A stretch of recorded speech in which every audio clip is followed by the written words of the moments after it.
Et salut à tous, aujourd'hui on va parler de la saison 4, partie 2 de l'attaque des Titans.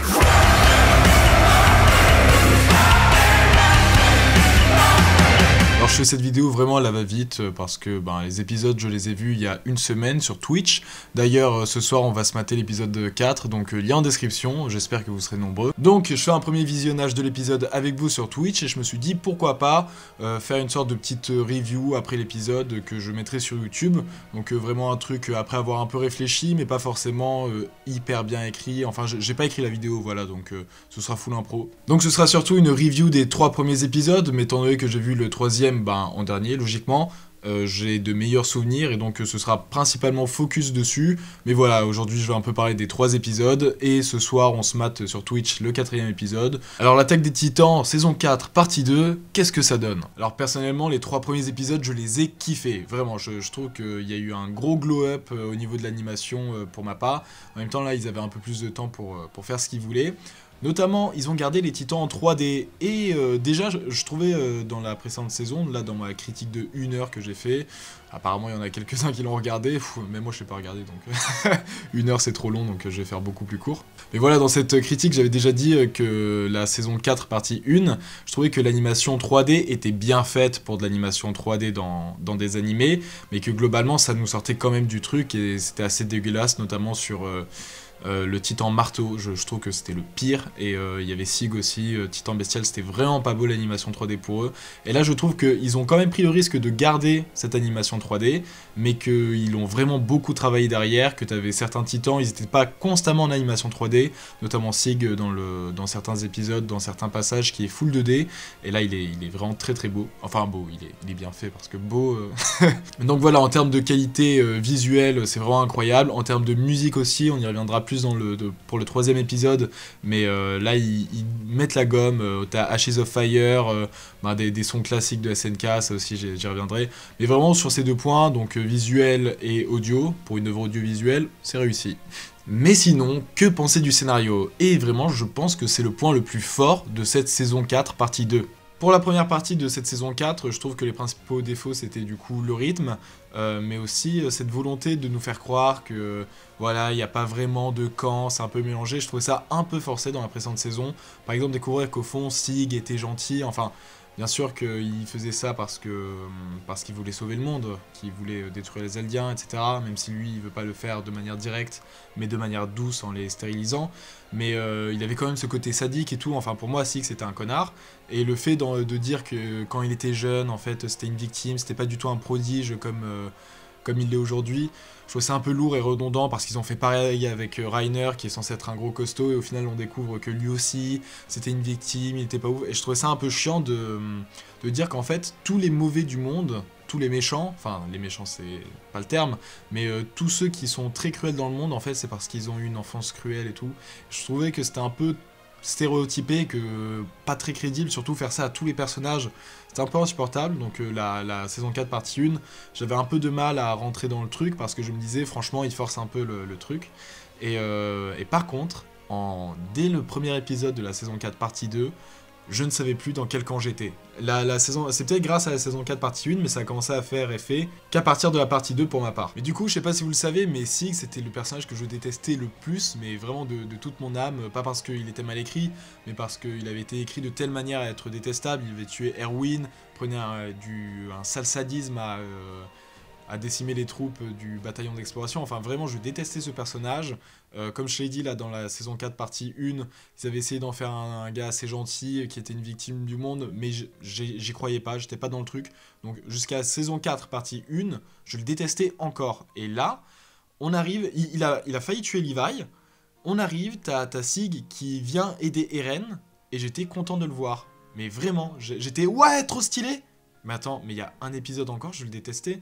Et là, vraiment, je trouve que la saison 4, sa plus grande qualité, c'est vraiment que tu sais plus où tu es. T'es juste là, tu regardes des camps, des gens... En fait, oui, il y a plus de camps. T'as pas les Eldiens et les Mars d'un côté. Là, maintenant, c'est juste des gens qui ont chacun un objectif personnel et ça se mêle dans une bataille épique, enfin c'est incroyable. SNK c'est une masterclass, vraiment j'avais eu un doute avec la saison 4 partie 1 où je me disais ah il commence à y avoir des défauts et tout, et vraiment cette partie 2 elle rattrape tout, enfin c'est incroyable. Mais je pense que je vais venir un peu plus dans les détails, ceux qui ont vu la série vous êtes sûrement d'accord avec moi, si c'est le cas et que vous avez d'autres arguments dans ce sens, dites-le moi en commentaire, ou au contraire si vous trouvez que SNK c'est un peu surcoté, dites-le aussi histoire d'avoir vos arguments et qu'on puisse en débattre.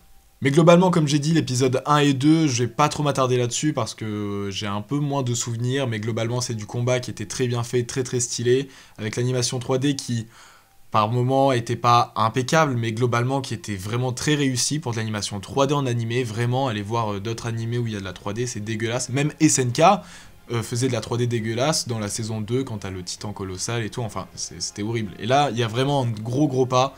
Et c'est très très bien géré. Du coup les combats moi je les trouvais intéressants, les enjeux qui étaient à leur paroxysme, mais vraiment je pense que le meilleur épisode qu'a fait Mappa, que ce soit de la partie 2 ou même de la partie 1, c'est bien sûr l'épisode 3. Alors cet épisode 3, c'est là où il y a le plus de suspense, où les enjeux sont à leur maximum, où t'es à fond dedans, Vraiment, j'ai regardé le truc, j'avais envie d'exploser, ça se voit pas, mais j'avais envie de crier et tout, mais bon, je ne suis pas tout seul, donc je vais éviter. Mais globalement, pour commencer, on retrouve dans cet épisode 3 le retour du bataillon d'exploration qui fonce pour aller aider Eren, et là, c'est le début de ce que je vais appeler la vibe SNK saison 1, où on a vraiment les sensations qu'on avait quand on regardait du coup la saison 1, même 2, 3, mais surtout la saison 1. Donc il y a déjà le retour du bataillon d'exploration qui donne cette vibe que je trouve très cool, ça fait un peu mélange de nostalgie et de nouveauté parce que c'est pas exactement le même bataillon qu'on connaissait et déjà ça c'est très réussi. Notamment dans le bataillon d'exploration il y a Armin qui est un de mes personnages préférés, ça depuis je pense la saison 2 ou un truc du genre, enfin vraiment je kiffe ce perso, surtout depuis qu'il a eu son glow up,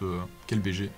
Mikasa enfin elle commence à s'affranchir d'Eren, à arrêter de penser à lui tous les 2 épisodes, même si là elle fonce pour l'aider, elle enlève son écharpe et c'est bon je suis indépendante, je vais voir si je tiens vraiment à lui.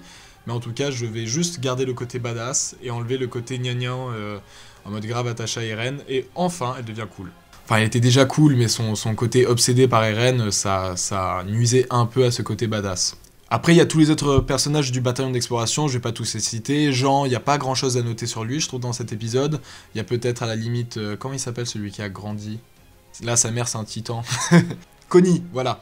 Connie, là où je trouve que justement on avait l'impression que c'était un personnage tout sage, qui faisait beaucoup d'humour et tout, maintenant il n'y a plus Sacha pour rigoler avec lui, et en fait on commence à voir un peu sa vraie nature, enfin ce qui cache un peu au fond de lui, sa colère, et ça m'a fait beaucoup penser au personnage de Matsuda dans Death Note, qui est vraiment le flic ultra gentil, qui croit en la justice, etc., et qui à la fin de Death Note, attention spoiler, est celui qui tire sur Light Yagami et qui est prêt à le descendre, et t'as vraiment ce contraste entre la partie gentille, la majorité de la série, et qui à la fin, les circonstances lui font péter un câble, et je trouve que c'était vraiment ça Connie, même si bon, il n'a pas fait l'irréparable, mais on commence à découvrir une nouvelle facette de Connie, et je trouvais ça intéressant de voir les répercussions qu'avait le combat, enfin la bataille, le conflit, tout ça, sur des personnages comme Connie.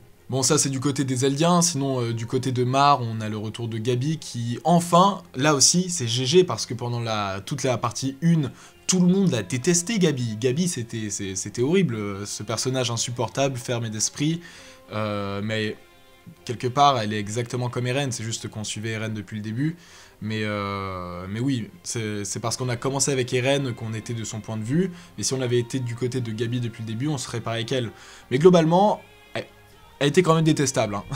Et là, enfin, dès les premiers épisodes, du coup, elle était déjà dans un mood où elle commençait à comprendre que c'est pas si simple, qu'il n'y a pas que des démons ou que des dieux, et que en fait, c'était juste partout des gens normaux qui faisaient leurs propres choix, qui soit étaient assez justes, comme le père de Sacha, qui était prêt à arrêter le cycle de la haine en pardonnant, et d'autres personnes qui étaient un peu plus sombres, comme justement la petite sœur adoptive de Sacha, celle qui est blonde là, que Sacha a sauvée, qui, elle, était toujours dévorée par la haine à vouloir se venger de Gabi pour avoir tué Sacha.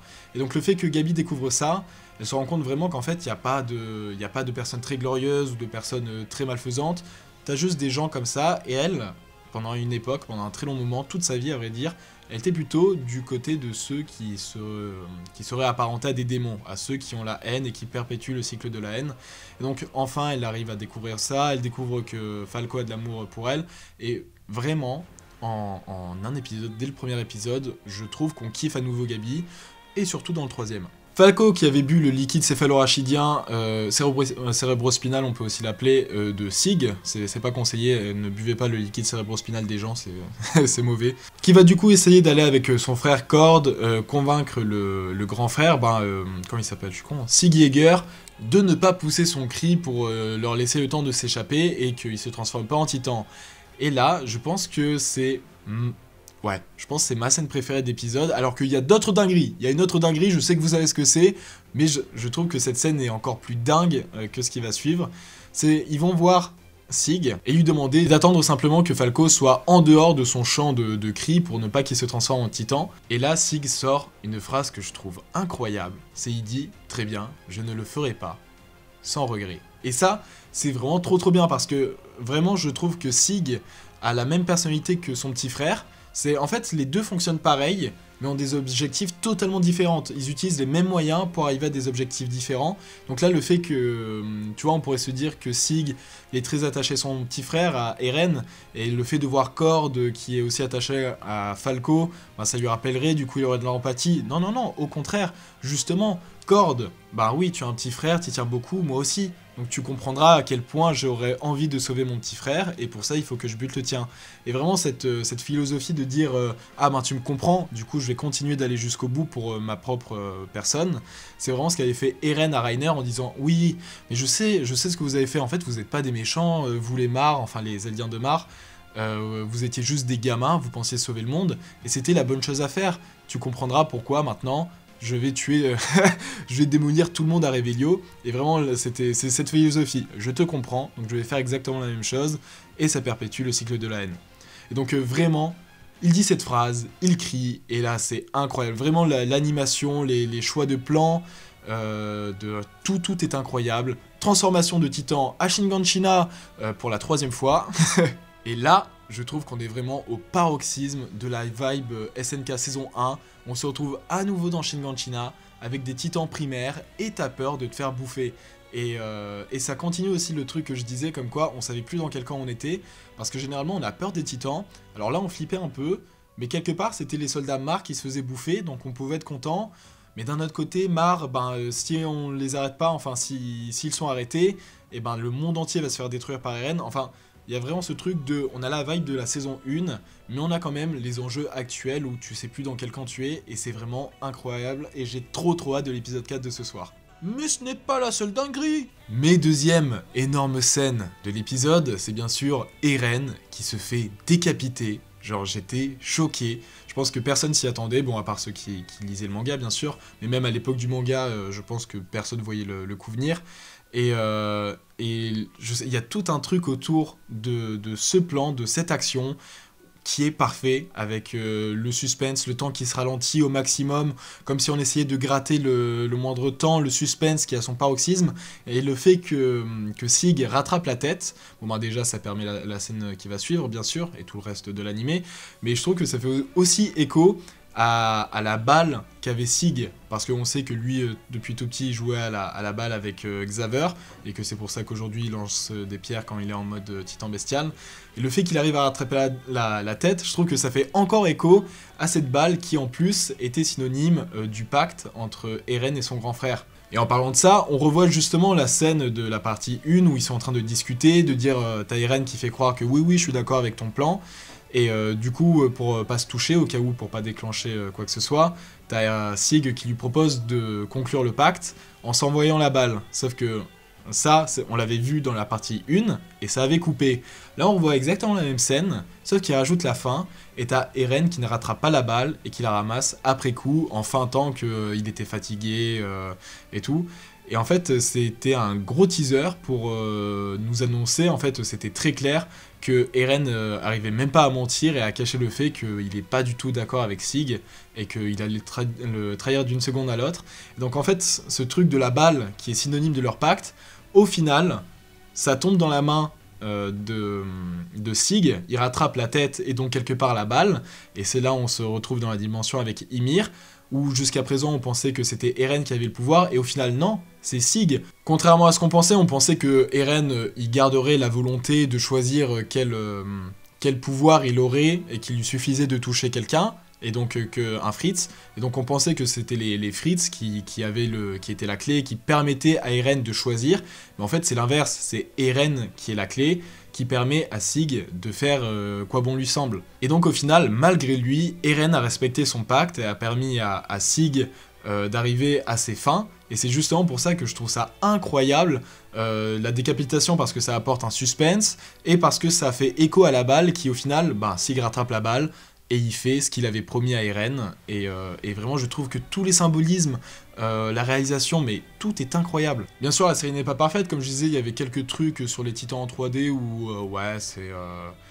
Globalement ça passe, mais c'est pas du même niveau, enfin on pourrait être au-dessus quoi. À part sur certains plans où, notamment quand c'est en 2D, là, je trouve que les dessins sont incroyables, mais même t'as des animations en 3D qui sont très très bonnes, mais ça pourrait être mieux sur certains plans. Mais à part ça, je trouve pas de défaut, au contraire, je trouve qu'on a la vibe des saisons 1, donc t'es à fond dedans, dans la continuité des enjeux qui est installé au fil des saisons, et donc là, les enjeux sont à leur paroxysme, on est accroché sur notre chaise, le cul serré, on craint tout ce qui va arriver, on ne sait pas, en fait c'est incroyable avec cette série, on ne sait pas ce qui va arriver, on est juste là, on ne sait pas dans quel camp on est, juste on t'envoie à la gueule ce qui se passe, et toi tu subis, peu importe qui gagne, tu seras déçu, quelle action se produira, ce sera toujours mauvais, ça aura des répercussions terribles, et c'est vraiment incroyable ce truc qu'a fait Isayama avec tous les messages, parce que là je parle de manière très très globale pour essayer de faire une vidéo assez courte, sauf qu'elle est sûrement déjà très longue, ça se voit à la vitesse à laquelle je parle. Mais tous les sous-textes, bien sûr le thème principal de SNK qui est la vengeance, qui est très bien, je trouve qu'il est pas lourd et qui pour le coup est très bien amené. Ce cycle de la vengeance qui est perpétuel et qu'on n'arrive jamais à arrêter, et qui au contraire ceux qui essaient d'y mettre un terme au final se font dévorer au sens littéral là du coup dans SNK. Mais voilà, je trouve que SNK là cette dernière saison me confirme pour le moment, faut attendre de voir la fin, mais que c'est l'un des meilleurs animés, enfin ça c'était sûr, mais c'est une qualité tellement élevée. Je vous jure, j'ai du mal à trouver les mots, vraiment, je trouve SNK incroyable. Je suis désolé, là, la review, elle fait un peu, tu te dis pas grand-chose, tu dis juste que c'est bien, mais oui, c'est incroyable. Vraiment, si vous avez pas vu la saison 4 et même tout SNK, mais allez-y, vraiment, allez-y, c'est trop trop bien. T'as les doubleurs qui sont incroyables, tout. Et donc, c'est pour ça que j'ai trop hâte de l'épisode 4 de ce soir. Rappelez-vous, lien en description, j'espère que vous serez nombreux, ou au pire, c'est pas grave, de toute manière, moi je me mate l'épisode, je kiffe, donc venez si vous en avez envie, c'est à 22h, donc c'est un peu tard. Mais bon, voilà, globalement, ce sera tout pour cette review, ce sera un peu plus détaillé pour la review de l'épisode 4, parce que là, ça fait déjà une semaine que j'ai vu l'épisode 3, donc c'est pas très frais dans ma tête, c'est pour ça que j'étais un peu vague, mais bon, j'espère que quand même la review vous aura plu, que ça aura pas servi à rien. Je vous dis à bientôt pour une prochaine review.